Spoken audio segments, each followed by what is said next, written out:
Hello అండి. Hi. Mahesh Babu గారి కోసం నమ్రత గారు ఎంత తాపత్రయపడతారో మనకు తెలిసిందే. సినిమాల విషయంలో కూడా తను చాలా కేర్ తీసుకుంటారు అండ్ కాస్ట్యూమ్స్ విషయంలో, డేట్స్ విషయంలో అన్నీ తానే చూసుకుంటారని మహేష్ బాబు గారు చాలా సందర్భాల్లో చెబుతూ ఉండగా మనం విన్నాం. అండ్ వాళ్ళిద్దరి మ్యారేజ్ లైఫ్ని, లవ్ బర్డ్స్ అనొచ్చు వాళ్ళను, ఎప్పుడు సోషల్ మీడియాలో పోస్ట్ చేస్తూనే ఉంటారు వాళ్ళ ట్రిప్స్ అవన్నీ, రైట్? అయితే రీసెంట్గా నమ్రత గారు ఒక వెంకటేశ్వర స్వామికి పూజలు చేశారు మహేష్ బాబు కోసమే అంటూ కొన్ని వార్తలు వస్తున్నాయి. ఏంటి ఇంత సడన్గా ఏమైంది? నగర్ కర్నూల్లో ఆ టెంపుల్, వెంకటేశ్వర స్వామి టెంపుల్కి వెళ్ళారు. అది కొంచెం ఫేమస్ అనమాట. అంటే ఆవిడ ఎలా అంటే, ఇక్కడికి వస్తే నేను తిరుపతికే వచ్చినట్టు ఫీల్ అవుతాను, ఈ కొండలు, ఈ ఆహ్లాద ప్రదేశం నాకు చాలా ఇష్టం అని చెప్పుకొచ్చారు. అసలు విషయానికి వెళ్తే ఆల్రెడీ అక్కడ బ్రహ్మోత్సవాలు, ఈ టైంలో బ్రహ్మోత్సవాలు జరుగుతున్నాయి. అండ్ సరే పూజ అయితే చేసి, ఇప్పుడు లాస్ట్ టైం మన సమంత కూడా అదేదో గుడికి వెళ్ళి మన మెట్టుకి వెళ్ళి దీపాలు వెలిగించింది సుబ్రహ్మణ్యేశ్వర టెంపుల్లో, పళనిలో. దానికి కూడా చాలామంది చాలా రకాలు అనుకున్నారు. ఇప్పుడు మళ్ళీ నమ్రత గారు పూజ చేసేసరికి ఎలా అనుకున్నారంటే, నిన్న అల్లు అర్జున్ గారిది మల్టీప్లెక్స్ ఓపెన్ అవుతుంది ఇక్కడ మన అమీర్పేటలో.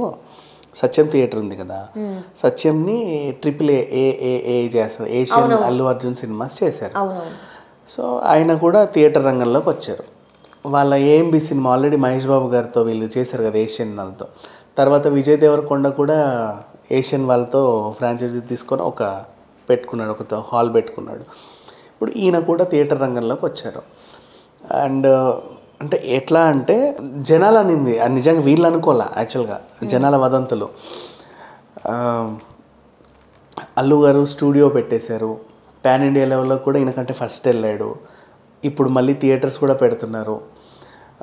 మహేష్ బాబు కంటే అల్లు అర్జున్ త్వరగా ఎదుగుతున్నారు. ఆయన తర్వాత వచ్చి, మహేష్ బాబు తర్వాత వచ్చినా కూడా ఈయన కూడా పాన్ ఇండియా లెవెల్లో స్టార్గా ఉండాలి, అందరికంటే ఎక్కువ ఉండాలి. ముందు ప్రభాస్ గారి పేరు వినిపిస్తుంది, వాళ్ళ పేరు ఇప్పుడు RRR నుంచి వీళ్ళిద్దరి పేర్లు కాకుండా మహేష్ బాబు గారి పేరు ఇండియా అంతా వినపడేలాగా దీవించు దేవుడా అన్నట్లు ఇప్పుడు ప్రార్థన చేసింది అని రాసుకొచ్చారు. ఆ రకంగా చూస్తే ఏంటో నవ్వాలో ఏంటో, ఇది చేదస్తామో ఏంటో అలా ఉంటుంది కొంతమందికి. ఈవిడైతే పాపం బాగానే వెళ్ళి పూజ అయితే చేసుకుంది, తప్పే ఉంది. అంటే రెగ్యులర్ రద్దీ ఉండే టెంపుల్స్ వేరు, అక్కడ వేరు. నెక్స్ట్ మళ్ళీ ఇంకొక వార్త, అది వెట్టం అని, అది ఏదో ఊరు అనమాట, చిన్న గ్రామం. అయితే మహేష్ బాబు గారు ఊర్లను దత్తత తీసుకుంటారు కదా, ఆ ఊరిని దత్తత తీసుకుంటున్నారు ఈసారి. ముందుగా సూచకంగా పూజ చేసింది ఈవిడ అని చెప్పేసి మళ్ళీ ఇంకొక వార్తలు. సో ఏదేమైనప్పటికీ దేవుడి దగ్గరికి వెళ్ళి పూజ చేసే పాపం అయిపోయి అంటే పాపం వాళ్ళు సెలబ్రిటీలు అయిపోయారు కదా, ఎందుకు వెళ్ళారు ఏంటనేది వీళ్ళకి కావాలి క్వశ్చన్స్ ప్రతిదానికి.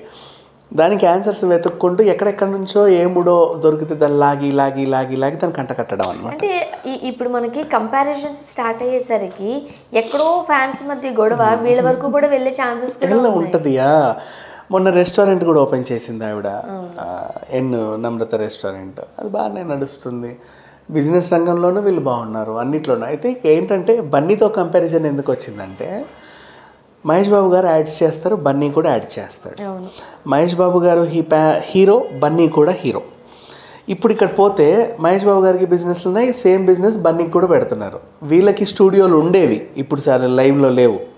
అఫ్కోర్స్ విజయకృష్ణ స్టూడియో లాంటిది ఒక చిన్న పోస్ట్ ప్రొడక్షన్ నడుస్తున్నప్పటికీ మంచి స్టూడియోలా లేదు, పద్మాలయ ఇట్లా యాక్టివ్గా లేదు ఎక్కువ. అల్లు స్టూడియోస్ రీసెంట్గా పెట్టి అది కొంచెం మంచిగానే వెళ్తుంది. అఫ్కోర్స్ ఈ రకంగా చూసుకొని వీళ్ళకి ప్రొడక్షన్ హౌస్ ఉంది, ఆయనకి ప్రొడక్షన్ హౌస్ ఉంది. ఇలా కంపేర్ చేసుకోనంట అంటే వీళ్ళు అనుకోలే, కానీ యాక్చువల్గా అయితే నిజంగా వీళ్ళు అనుకోరు కూడా.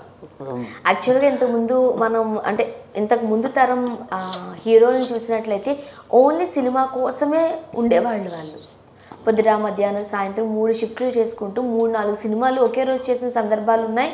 అండ్ మనం చాలా సందర్భాల్లో విన్నాం కూడా ఆ విషయాల గురించి. బట్ ఇప్పుడు అలా కాదు, ఒకటే సినిమా చేస్తున్నారు సంవత్సరాలైనా సరే. అందుకే వాళ్ళు 400-300కి వెళ్ళిపోయినా వీళ్ళు ఇంకా 10-20లో ఉండిపోయారు. నాకు తెలిసి వాళ్ళ జీవితకాలం అంతా అయ్యేసరికి 100 సినిమాలు అయితే లేదు, డౌటే. మేబీ అది కూడా నిజమే. అయితే వీళ్ళ వాదన ఏంటంటే బిజినెస్లోకి ఎంటర్ అవుతున్నారు. బిజినెస్ కాదు, ఆయన హీరోగా మహేష్ బాబు ముందు వచ్చినా సరే ఈయన మధ్యలో వచ్చి పాన్ ఇండియా లెవెల్కి వెళ్ళాడు. మహేష్ బాబు గారికి ఇష్టం ఉండదు వేరే లాంగ్వేజ్, అంతే, అంతకుమించి ఇంకేం లేదు. ఈయన వెళ్ళారు. నెక్స్ట్ ఆయన ఏమి పెడితే ఈయన కూడా సేమ్ అదే ఏషియాతో పెట్టుకున్నారు. అండ్ దీంట్లో ఇంకే వింత వింతలు ఉంటాయి అని చెప్పి వార్తలు వస్తున్నాయి. సీటింగ్ కెపాసిటీ అలా ఉంటుంది, అది ఇంకా ఇలా ఉంటుంది, అన్నిటి తలదన్నే రేంజ్లో ఉంటుంది అనేలాగా. క్యారవాన్ మహేష్ బాబు కంటే కూడా బన్నీ క్యారవాన్ కొంచెం రిచ్గా కొన్నాడు. ఇక యాడ్స్ విషయానికి వస్తే బన్నీ యాడ్స్ పాన్ ఇండియా లెవెల్లో వస్తాయి, మహేష్ బాబు గారి యాడ్స్ ఓన్లీ తెలుగులోనే వస్తాయి. అంటే ఇప్పుడు ఫర్ ఎగ్జాంపుల్ ఈ ఈ ప్రోడక్ట్కి తెలుగులో మహేష్ బాబు ఉంటే మళ్ళీ అదే ప్రోడక్ట్ హిందీలో ఇంకో హీరో, మలయాళంలో ఇంకో హీరో, అట్లా ఉంటుంది. కానీ బన్నీ యాడ్స్ ఏమవుతున్నాయంటే మొత్తం పాన్ ఇండియా లెవెల్లో వస్తున్నాయి. ఎందుకంటే ఆయన పాన్ ఇండియా స్టార్ అయిపోయాడు పుష్పతో. సో వాళ్ళకి బన్నీ మొహం మార్చాల్సిన అవసరం లేదు. హిందీ వాళ్ళకి బన్నీ తెలుసు, వాళ్ళకి తెలుసు, తమిళ్ మలయాళం అందరూ తెలుసు అని చెప్పేసి అదే. సో పాన్ ఇండియా లెవెల్లో కూడా మార్కెట్ ఆయనకి కొంచెం ఎక్కువ ఉంది. సో దీనివల్ల ఆ డామినేషన్, అంటే తర్వాత వచ్చిన వాళ్ళందరూ ఎదుగుతున్నారు. మహేష్ బాబు గారు అందరికంటే ముందు వచ్చారు, చైల్డ్ ఆర్టిస్ట్ నుంచి ఉన్నారు. ఆయనకి మంచి గుర్తింపు కావాలి, మంచి అమ్మాయిల ఫాలోయింగ్ ఉంది, మహేష్ బాబు గారు అందంగా ఉంటారు, బాగా చేస్తారు. యాక్చువల్గా మహేష్ బాబు గారికి బాలీవుడ్లో తొందరగానే మంచి ఆపర్చునిటీస్ వచ్చే ఛాన్సెస్ కూడా ఉంటుంది. ఎందుకంటే ఆయన కట్అవుట్ అలా ఉంటుంది, కలర్ కావచ్చు. నెక్స్ట్ ఆయన మీద కోట్లు పెట్టే నిర్మాతలు ఉన్నారు. ఇన్ని ఉన్నప్పుడు అందరి తర్వాత ఆయన పేరు ఎందుకు వినిపిస్తుంది ఉండాలని చెప్పేసి ఈవిడ వెళ్ళింది. సరే ఒక నిమిషం, ఈవిడ ఆ గుడికి వెళ్తే ఎందుకు వెళ్ళింది, తిరుపతికి వెళ్ళొచ్చు కదా, ఇంకో దానికి వెళ్ళొచ్చు కదా, ఇంకో దానికి వెళ్ళొచ్చు కదా అనే వాళ్ళు కూడా కొంతమంది.